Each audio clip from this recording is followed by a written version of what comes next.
Look at this little guy. It's called a four-way multi-circuit protection valve. Damn, that's a mouthful. Let's talk about it.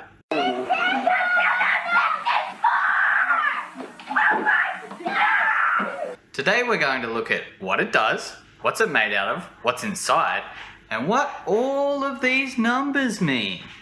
Have you ever had anyone ask you, "Oh, why do we need a four-way?" Now, if this sounds like one of the apprentices you look after, you and me are in the same boat. And if you're one of those apprentices, then you should pay attention. Now, why should you trust me? I've been a heavy vehicle mechanic for 16 years, and this four-way valve, this is part of a pneumatic system on a heavy vehicle. And I've been dealing with these little things throughout my whole career. And I've had plenty of apprentices ask me how this thing works, and why do we have to test it? Why? Instead of saying it over and over again, I'm going to make a video as part of a series on pneumatic valves to try and share some of my knowledge that I've learned over the years. Once the air is compressed, by the way, I've got a video on that.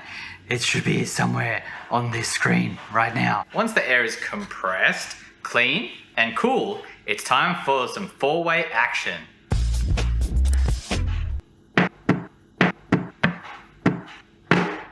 This valve sits in the middle of your pneumatic circuit, and it directs air where it needs to go. Think of it like a police officer directing traffic at an intersection when the lights are down. Hello, Governor. It directs the air to 4 different circuits: front brakes, secondary brakes, park brake, and auxiliary systems. Now you might be asking yourself, why do we need to separate our air into 4 different circuits? Huh? This little guy separates the circuits because when one circuit fails, it protects the rest of the circuits from draining out all the air. Without this, all of your air would drain out and you would be stuck on the side of the road looking like a thicky dum-dum. Or worse, you might try and hit the brakes and absolutely nothing happens.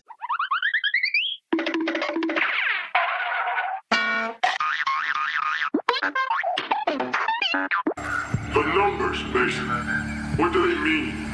Where are they broadcast? I don't know anything about any numbers. I'll tell you what they mean. This is port 1. This is where air enters the valve. Then you have ports labelled with a 2. This is where the air comes out. Port 3, which actually isn't on this valve, is any air that is released to atmosphere. If you see a number 4 on a pneumatic valve, this is a signal line. It pushes air into the valve to make it do something. It's sort of like when you see a green light at an intersection. Let's take a look inside and see what we can find.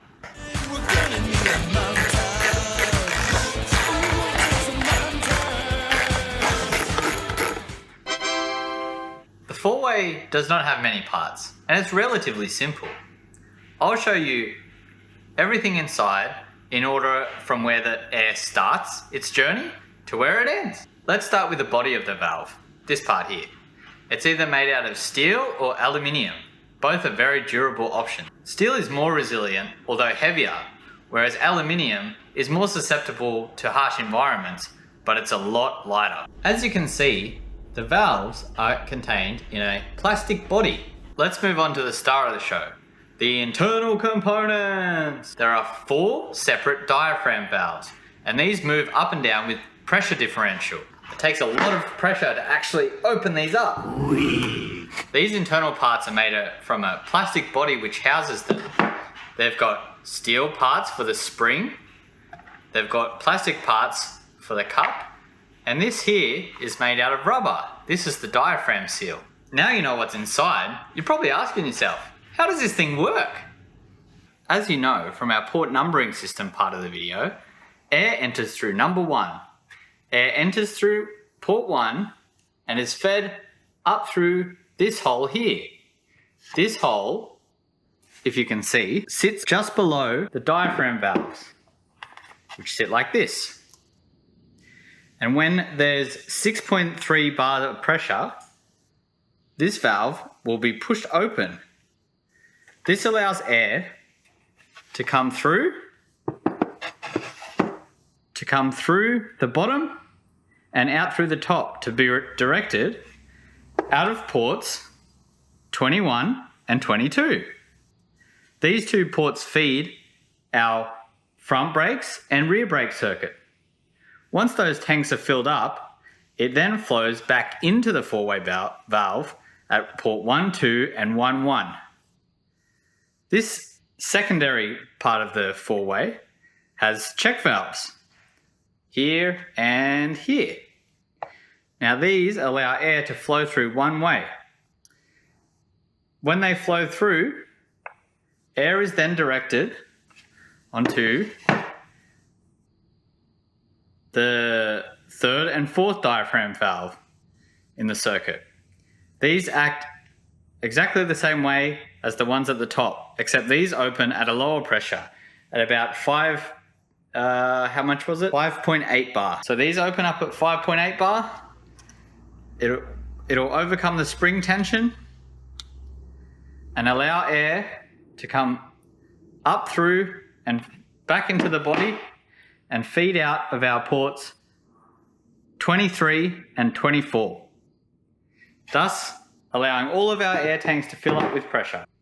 So you're probably thinking, this is a cool little guy, but it has one more function. In the event of an air leak, its respective diaphragm valve will close and protect all the other circuits from draining the air out. The diaphragm valves are also set at a closing pressure. If the air drain is greater than this pressure, then this diaphragm valve will close shut. Air will still be directed towards it, but will not be enough to overcome the pressure of the spring. Air will then be directed to our other circuits that aren't affected by an air drain. This cheeky little maneuver allows you to have air in the rest of your tanks. If circuit 21 is affected, then circuit 22 will still have air pressure. Therefore, we still will have brakes. And it's the same vice versa. Any circuit that is affected by an air drain, the others will be protected. I almost forgot to talk about this little check valve right here. So this little guy protects, or he doesn't protect. If we get a leak in circuit 22, then circuit 23 will start supplying its air through the body, through this little diaphragm valve here, and there's a tiny little hole right here. It's really hard to see. That allows air to go through, push this check valve up, and supply air to 22. So when the pressure drops in circuit 22, circuit 23 will supply the air to 22. This will give us braking, because if you remember, circuit 22 is our primary brakes. So this is important. So this little check valve is a very nice guy, and he will let the air from 23 flow through to circuit 22. There is an important reason why circuit 23 supplies air to circuit 22, and it's because of safety. So as you're supplying air from 23 to 22, we still have as many brake applications as we can get out of the reservoir in 22. But our park brake will still be off if we've suddenly sprung an air leak while we're driving along. We can get a few service brake applications with our handbrake still off. But once we don't have any service brake applications left, because we don't have any air pressure left, then we'll have to use the park brake to stop. And when we use the park brake, all of the air gets dumped out of the reservoir. And if you want to know more about the service brake and the park brake circuit on a heavy vehicle, you can check out this video somewhere on the screen. Now I'd like to talk a bit about what can go wrong with this thing. Now I'd like to go through a few things that can go wrong with this thing. Everything can go wrong with this, and all at the same time. Well, not everything, and usually not all at once. While the four-way is relatively simple and durable, it is not invincible. The most common fault with a four-way is the diaphragm valve deteriorating. So you can see here, this one, let's put that down there, has got a split in it. See? This will allow air to bypass the valve entirely. So this circuit 21, will fill up eventually, but it's also supplying circuit 23 and 24 when it shouldn't be. This is obviously the wrong order to fill up the circuit. And in the event of a failure in circuit 22, circuit 21 will be scavenging air from circuit 22, and this will give us less braking capacity, as the air will be constantly leaking out rather than distributed correctly. Another thing that could go wrong is these diaphragm valves are actually adjustable. You've got a tiny little Allen key screw which can be adjusted through the top here, and it pushes down and adjusts the spring pressure. If you've got a four-way that's faulty and then someone's tampered with this, it's usually just a write-off. Throw it away and start again, and make sure you got the right four-way. Internally, your check valves could fail, meaning your circuit 23, the park brake, could fill up before your service brakes, and that's just a recipe for disaster. If you can release the park brake and then you have no service brakes, you can imagine that that'll be a very bad time. That makes me a sad panda. The easiest way to know if your four-way is faulty without even removing it or having a look is to simulate a fault. Either drain circuit 21 or 22 all the way down to 0 and ensure the other circuits are protected. As you know from this video, diaphragm valve should shut for the affected circuit and the other circuit should be protected. In particular, if you drain circuit 22, you should notice that the air, if you've got a gauge, and if you don't, it doesn't matter, but air should be passing into circuit 22 from 23. You can usually hear this by this check valve. It'll push up and sometimes, not always, it'll leak a little bit through the center of the four-way. This isn't a leak. This is designed this way to allow air to travel from 23 to 22.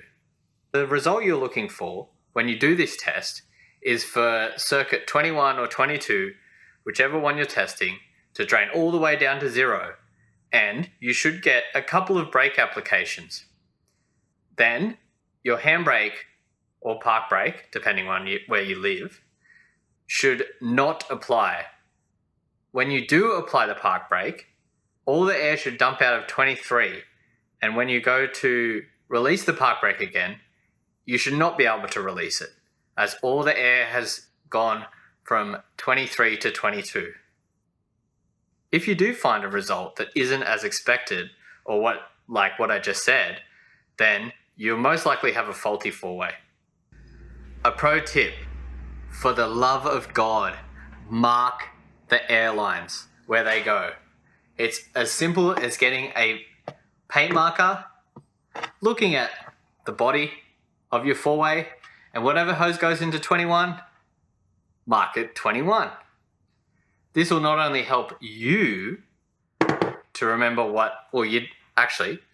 this will not only help the next guy to do the job, because he'll have markings on there, but it'll help you to not put the wrong hose in the wrong spot.